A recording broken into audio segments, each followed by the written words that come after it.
Napalaban na naman si Meow Meow dito sa katatapos lang na Chess Kid Youth. Wow! Kalmutan time. Dalawang Grandmaster na matindi ang nakalaban niya. GM Royal ng England at GM Erdogmus ang mamaw na taga-Turkey. Puro mga chess prodigies tong pinaglaban-laban, no? At ano kaya naging lagay ni Meow Meow? Yan po nga alamin natin sa kanyang 2 games battle sa mga matitinding Grandmaster ng mga bata. Samahan niyo po ako. Unahin natin ang kanyang laban kay Grandmaster Royal ng England. Ito po ay 3 minutes plus 1 second increment. Online ito, double round robin, 6 silang prodigies na nagbabakbakan sa Under 16 Group A. Elimination at ang top 2 ay mag-a-advance sa knockout stage. May nakatutok sa kanilang camera, sa screen nila at well-monitored ang background sounds. Kaya hindi po makakalusot kung mandaya man eh. Mahigpit po ang seguridad. Okay, at bago natin ito pasadahan mga kamatsas, atin munang sagutan ang regular nating sinusubaybayang daily puzzles hatid sa atin ng bagong Internet Chess Club. Ito po yung iniwan natin. It's Black to Play. Congratulations sa mga nakakita ng spectacular, brilliant sacrifice. Then check sa B3. Puwersado na naman, Matsas. Himay-may natin ng konti. Atras po natin. Check. After knight B3 po, kung magki-king B1, kakapturin lang ang tore, harang Matsas pa rin. Kaya lahat po ay puwersado. Check. Okay po. At ngayon naman ay ating palitan yan at iwanan natin ang isang matindi na namang puzzle for today. Ang link ay nasa description below. Kung gusto nyo pong magalaw ang mga pyesa na sagutan, gawa lang kayo ng account kung wala pa sa bagong Internet Chess Club. Free lang po ang account dito at magi-enjoy na kayo sa daily puzzles. At pwede nyo rin pong i-type ang inyong mga kasagutan sa comment section below. At ang unang 3 na makakasagot na pinakamabilis ay atin pong isa-shoutout sa susunod nating video upload. Ayan, okay. Nag-knight F3 si Royal, D5, E3, C5, B3. Aba, kakaiba opening ni GM Royal ah. Reti opening po tawag dyan. Bishop B2 at nag-E6. Samantalang si Meow Meow, simple lang po, parang French defense ang ginamit. D4, okay, palakasin ng sentro at kinapture lang. Capture. Bishop B4 check. Ang aga na naman. Meow Meow original style. Ang agang umatake. Hinarangan lang ng pawn, bumalik sa D6. Kumbaga, ito pong pinurovoke talaga ni Meow Meow yung C3 para makaabala sa bishop. Masyado ng, kumbaga, baradong-barado. Bishop D3, castling, knight BD2, at nag-B6. Ayan. At maagang novelty ni Meow Meow dahil ang old line na palagi ang ginagawa pala dito ay knight C6. Ayon po sa naitalang record ng chess.com opening database. Okay po? Pero B6, yan, para ilalabas ba ang bishop, exchange a good bishop, castling, and nag-bishop B7 lang. Okay. Queen E2, dahil hindi nag-bishop A6, Queen E2 para makasecure si Royal na hindi na makapalit ng bishop, knight BD7, nag-C4, at para unti-unti namang buhayin ang diagonal control. At nag-rook C8, develop lang knight E5, pinalakas na po ang knight sa gitna at nag-rook E8, F4, naku, talagang ipinako na yung knight sa gitna. Knight F8, okay, mukhang iikot si Meow Meow sa kabila. G4, teka muna, GM Royal, ang kalaban mo si Meow Meow, atakador yan, pero mukhang ikaw ang gustong magsimula. G4, hindi nga lang po nagustuhan ng computer engine ang bira na yan. Dapat daw po ay Rook AD1. Ayun, medyo malalim nga lang. Malayo, malawak, malalim ang Rook AD1 ng computer. Pero balik tayo sa G4. Pero nagaganda naman ako kasi G5 ang gustong mangyari at maatake yung knight di ba? Knight G6, G5, at nag-knight D7. Kakaiba po yung kulay ng board natin. Yan po ay default design para sa Chess Kid Youth. Okay po ha? O, yan ay design ng chess.com. Hindi ko dinesign yan. Kakaiba no? Nag-H4. Talaga nga namang atakador talaga. Ayun mag-H5 Si Meow Meow ang pinipit-pit. At kumapture muna sa C4 para magkaroon ng tempo diagonal control.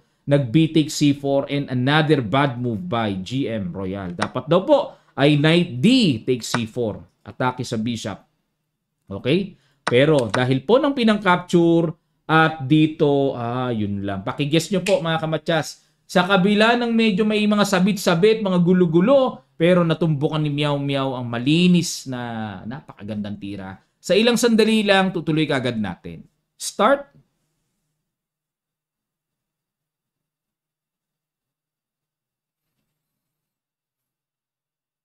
Maraming salamat po mga kamatsas. Di ba? Magulo na yan, oh. Malinis ang ginawa. Nakita yung knight D takes E5. Kinapture ng F-pawn. Kung ako po puti, yan din pangka-capture ko. Kasi syempre, may atake sa F7, mga ganon-ganon. At nag-bishop B8. Yun lang. Mali follow-up ni Meow Meow. Dapat daw po, ito yung hindi niya napansin, oh. Bishop A3. Type na type pa naman ni Meow Meow yung ganyang diskarte. Sacrifice doon? Bakit? Halimbawa, kung capturing yan, may queen takes d4 check. O di, ano ba maganda dito? Iharang natin. Kasi kung dito pupunta, raratratin lang ng check dyan eh. Di rook f2, di ba? Ayun, kuha ang tore. Pambihirski pala yun. Pag ito naman ang pinangharang, queen takes d3. Kung maka-check man, isa lang yan eh. Isang king h8 eh. Eh di ito pa rin ang iintindihin dyan. Di tatakbo ang reyna para suportahan yung queen g3 check na paparating. Eh, bagsak yung bishop. Ayun, mga kamatsas. Ang ganda. One piece up bigla ang black. Okay, may ganun. O, kaya ang tira dito, huwag capturing yan. Mag-bishop c3 lang. Pero susundan pa rin, bishop b4. Naku, ganda. O, pag nag-bishop b2 ilag, sabay b5. Ayun, bubungi ngayon ng square sa d5. Idea po niyan, pag kumapture, may bishop c3. Ganyan muna, takes. Ayun, may threat dyan, tapos may mga ganun-ganun. Queen d5, mga ganun. So, dito po ay winning for black. Yun ang hindi napansin ni Meow Meow na continuation. Tama na yung ginawa niya eh. Nag-bishop b8, umatras. Knight e4. Okay, sinundan ng malakas sa tira. Okay, at nananatiling nakabitin yung pawn, pero yan po ay pain eh. Kinapture ni Meow Meow. Natakawan. Talagang nainip sa position. Hindi nakatiis, ano?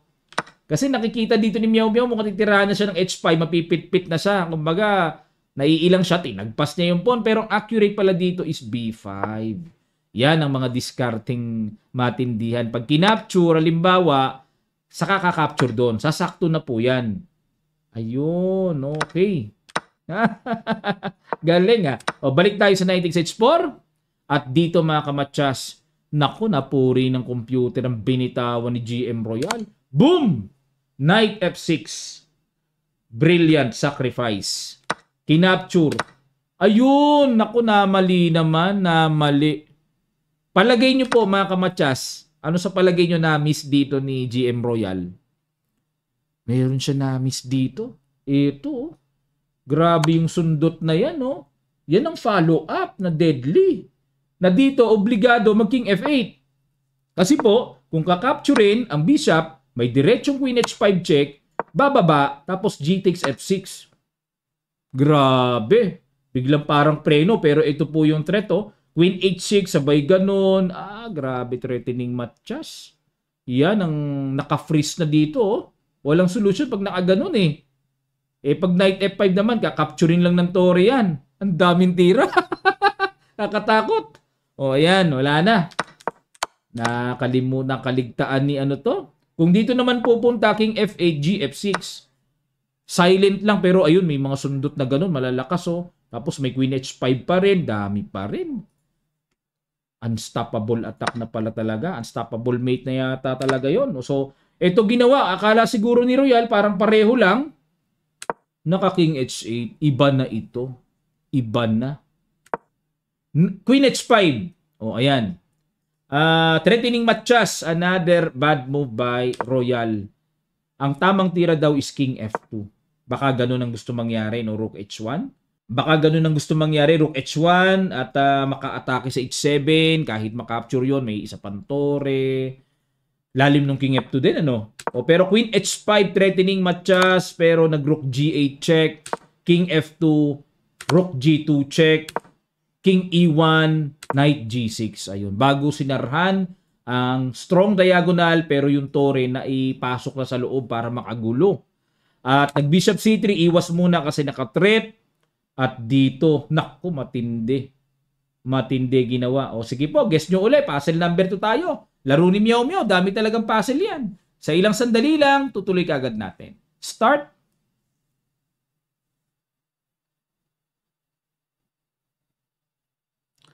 Maraming salamat po. Boom! Bishop takes e5, sacrifice. Pagka kinapture, bitin ang bishop. Nag-rook h1. Okay, threatening matcha sa h7. Chumek. Nag-king d1. Queen g8, obligadong suportahan muna. Rook c1 at nag-rook f2. Okay? Planong capturein yung tore at planong mag-bishop f3 para mahuli ang reyna. O pero nag-bishop e2, kita. Kinapture na ang tore, queen takes and knight f4. Wala na. Buhos, nabiti ng atake ni Royal. Sayang. Ang ganda ng atake kanina. Queen g6, ayun na po, susundot na sa d3. Bishop e4 and boom. Queen g4, resign po si Royal. Harang, capturein lang. King e1, alisin lang ang tore, lagay sa h2, queenless, check pa. Pero mamamatchas na rin. Okay, grabe ang laban ni Meow Meow dito. Tagpas na sana siya, no? Nabuhay pa. At nalusutan man niya si Royal. May isa pang matinding GM. Malusutan niya pa kaya? Analyze natin itong kalaban niya. Yung lagi nating sinusubaybayang si Erdogmus, no? Na 14 years old na bata, kasing edad ni Meow Meow ito, pero grabe itong GM na to. White naman dito si Meow Meow. Black C, Erdogmus. Nag-knight f3, b6. Aba, kakaiba. Malamagnos ang opening niya. Nako, ang laki ng hanga ko dito kay Erdogmus, mga kamatsas. Maniwala kayo, ilang panahon lang ito mukhang nakikita kong matindi ang dating nitong batang to. Double fianchetto ang ginamit. C4, knight f6, knight c3, at nag-castling. Anglo-Indian variation ng English ang pumasok na opening. Castling, knight e4. Okay, palitan kagad. Hamon ng knight. Kinapture ni Meow Meow. Takes. At nag-bishop h3. Linyado pa rin pero bihirang gamitin ito. Ang madalas pong ginagawang linya, bishop to e3. b3 at bishop f4. Yan ang top 3. Pero itong bishop h3, malayong linya. Kumapture, kinapture na. Na-realize ni Erdogmus na medyo makaka-damage ng pawn structure. Ganun po yon mga kamatsas. Okay lang i-give up mo yung bishop pair mo, pero make it sure sapat ang kapalit. O, naka-damage kahit papaano ng pawn structure. Pwede yan. Nag-d5. Okay, para idea, pagka umopen, ma-atake yung pawn sa d4, depensahan man, pero mapipilahan later on. Ayan. Okay, yung d4 ang target dito. Kinapture pa rin ni Meow Meow at novelty. Ang nakatala pa, f4 at c5. Yan ang mga nakatala, pero dito, wala na pong record itong c takes d5, queen takes d5, bishop e3, knight c6. Okay. Atake sa d4 at nag-f4. Ayan. Ang idea ni Meow Meow dito ay para syempre pigilan din yung e5 later. And yung bishop g2 babalik, susundutin. At dito nag-rook a d8. Tingnan nyo po yung pila-pila. Ilan yan? 1, 2, 3, 4. Naku po, 4 na nakapila. Sinundot muna ng bishop, queen d6, nag-d5. Ayan, para mailigtas yung pawn na yan. At nag-knight b4 pero sinundan pa rin, queen b3. Kung ako po ang titira, aminin ko, yan din ang gagawin ko. Attractive sa mate kasi queen b3, tipong support no sa d5 para pag kinapture gaganon. And then at the same time para yung b2 depensado. Yan din ang gagawin ko eh. Unang tingin pero sa computer pala ang accurate ay queen c1. Yan pala. Kasi kung gaganon naman may ganon. Queen c2. May queen c2 lang. At kung mag-interest dyan sa pawn na yan, mali. Kasi walang aatrasan yung knight. Malalagay sa alanganin. Diba? Makukuha yan. At kung ang gagawin naman ay knight takes d5, ayun, ibibigay na talaga para makasabay ng ganun. Ngayon, kung capturein man yung pawn sa B2, isang rook A D1 lang, ito pa mangyayari. Oh. Exchange pa yung queen sa dalawang tore, tapos king G2, and then bishop F6, support sa E7, and queen takes A7, tapos B5. Yan. Tanong, sino lamang dito? Pero definitely po, ito ay equal-equal lang. Hindi naman masasabing lamang ang dalawang tore dyan. Kasi wala equal pawns lang din naman Solid din naman ang pawn structure ng puti. Ito lang naman ang weak, pero may weak din naman ang black. So, timplado lang po yan. Kumbaga, pantay lang halos yan. Okay. Balik tayo mga kamatsas. Pero ginawa ni Meow Meow, nag-queen to B3, at, ayun, kinapturan lang ni Erdogmus. Rook FD1, E6, suporta, at nag-F5. Pinapasaya talaga tayo ni Meow Meow. Nira-rock and roll niya. F5! Bigay lang ang pawn at nag-G takes F5 and nag-Bishop G5. Ayan, nangulit muna, nangulit. Pero hindi sumasang-ayon ang evaluation bar sa kanya. Tingnan nyo po. Rook D7 and nag-Bishop F4, Bishop E5, palit, Bishop H6 sundot, at nag-Rook E8 lang. Oh. Nag-Queen F3 yun lang. Tuluyan ng lumaki ang lamang ni Erdogmus. Alam niyo kung ako parang gusto ko sundutin ng capture to. Kaso parang wala mangyayari, no? Ang nakikita ko lang kasi kahit paano mawiwik yung F5. O, pero dito daw po, imbis sa Queen F3, Rook AC1 ang gusto ng computer. Porma-porma na lang muna. Pero, balik tayo sa Queen F3 ni Meow Meow, Bishop G7, hinamo na. Queen H5, ayun. O, threatening Queen G5, mga ganon. Kinapture, capture, Queen F8. Queen H5 and Rook E D8, ayun. Hindi naging matagumpay yung bigay na sacrifice si Meow Meow, ano? At matibay na matibay yung knight sa gitna. 5 pawns kay Meow Meow at 2 pawns up dito si Erdogmus. Katibay ng batang ito. Rook D4, another. Ayun, bumigay na tira ni Meow Meow. Oh. Ano ba plano niya gaganon? Ayan, dito po, Knight F6 check. Knight F6. Check na kagad. Queen threat lang. O, Queen G5, Queen G7, Rook D7. Ayan, o. Sa pag-asang pag kinapture yung Queen, dalawang tore. Pero hindi maisahan si Erdogmus. Mas gusto niya yung payapa. Naisip niya, ba't kailangan pasukin ko pa yung magulong buhay? Lamang na kagad ako. O, parang ganon. O, di nag-Queen E3. Knight G4. At nag-Queen A3. Pag nakikita ko si Erdogmus, parang laging may burger sa tabi, no? Parang kumakain lagi ng burger. Ang sarap kurutin ng pisngi, no?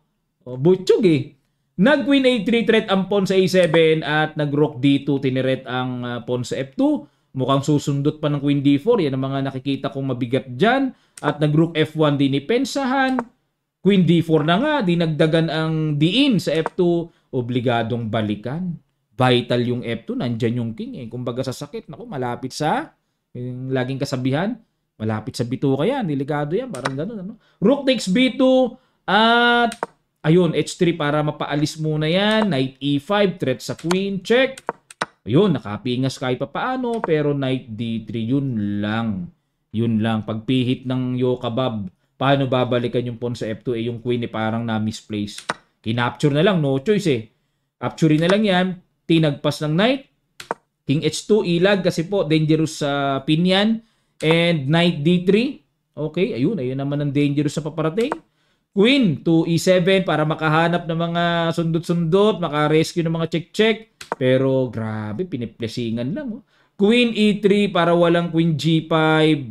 At nag-Queen H4. Okay, ano pa bang mga sundot-sundot dyan na pwede? And Knight E5. Ano threat ng Knight E5? Lulundag sa F3. Nag-Rook G1. Ay talagang wala na. Wala na rin kasing oras si Meow Meow Boom. Knight F3. Boss. Lakas tong batang to, si Erdogmus. Ang mga naglaban po dito sa kanilang group, ang nag-champion sa kanila sa elimination si Erdogmus. Pangalawa yung taga Malaysia ba to? Malaysia nga. Si Yutian Po. And Marco Materia. Yan. Okay, pero top 2 lang kukunin dito. Si Meow Meow ay 5 points lamang. At siya lang naman ang babae. Malalakas yan. Yung mga batang lalaki, malalakas yan. Siya nga lang ang babae, pero kahit papaano, no? Hindi naman siya nakulelat. So, ito po yung mga maglalaban-laban. Ang nag-champion po sa Group B naman, kasi may Group A, Group B, ay si Andy Woodward. Malakas tong Andy Woodward na to. Isa rin po itong susubaybayan natin. Faustino Oro. Yan, ang model ng Internet Chess Club. Yan ang minomodel ngayon ng ICC. Top 2. Okay? At ito na po yung pinaka, talaga, abangan pa natin na KO.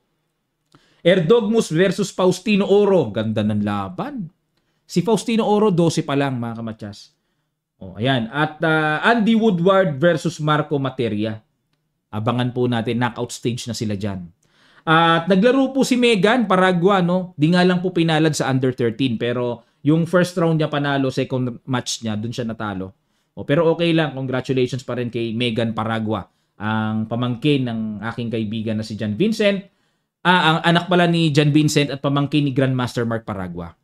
Ayun. Maraming salamat po mga kamatsas. Yan po. May nag-request kasi nito sa akin kaya napansin ko to. So thank you so much po sa nag-message sa akin. Pasensya na, hindi ko kayo ma-shoutout na kalimutan ko. Hinahanap ko yung message, hindi ko na makita eh. Pero naalala ko may nag-message sa akin. Hindi ko alam kung sa YouTube or sa Messenger or dun sa isa pa sa Instagram. Naku, pasensya na po. Araw-araw napakarami nating messages. Kaya minsan nalilito na rin ako kung saan nga ba nag-message sa akin. Pero ganun pa man, sino ka man, shout out po. Ha? Thank you so much sa impormasyon na naglalaro pala si Meow Meow dito sa Chess Kid Youth. Muli po, pinag-iimbita ko ang ating Kamatsyas Super Supporters. Kanina po katatapos lang ng ating live session. Every Sunday yon 10 a.m. to 12. Marami pong umattend mga Kamatsyas at marami na pong nakaregister. May nanonood ng live at meron namang nag-replay. Automatic po, may replay kasi automatically after ng live, recorded na yun eh.